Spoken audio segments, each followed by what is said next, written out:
अस्सलामुअलैकुम।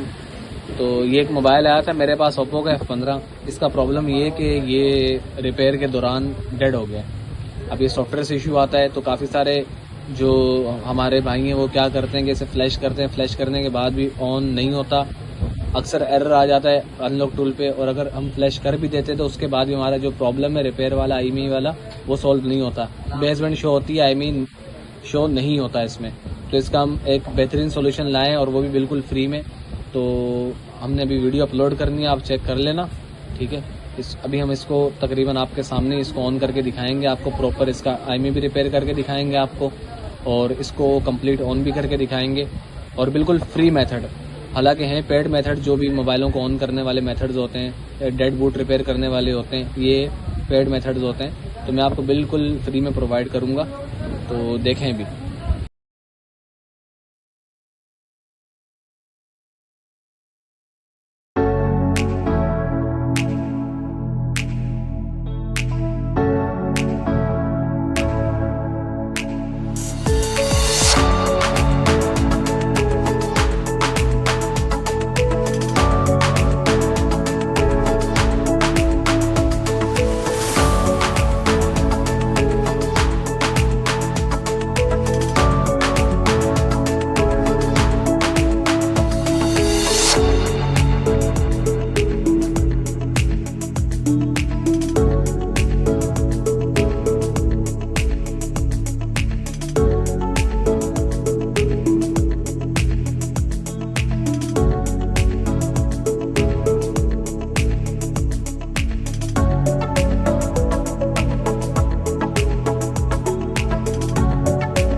रहा था इसमें, वो सोल्व हुआ है कि नहीं, क्योंकि जब तक बेस बैंड इसका सोल्व नहीं होगा तब तक हम इसका IMEI रिपेयर नहीं कर सकते।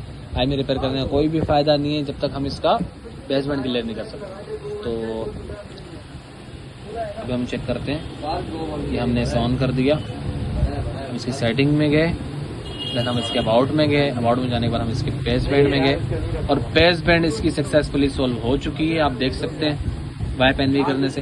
अब बेस बैंड इसका जो बेस बैंड वर्जन है वो हो गया है सोल्व, ठीक है। अब क्या करेंगे हम अभी, लेकिन बेस बैंड होने के बाद भी जो इसका IMEI नंबर है वो शो नहीं होगा। ये देखिए IMEI नंबर इसका शो नहीं हो रहा, बेस बैंड क्लियर हो चुकी है। अभी लास्ट जो हमारा स्टेप रह गया वो ये रह गया कि हम इसका IMEI रिपेयर करेंगे। तो चलें अगेन जाते हैं स्क्रीन की तरफ।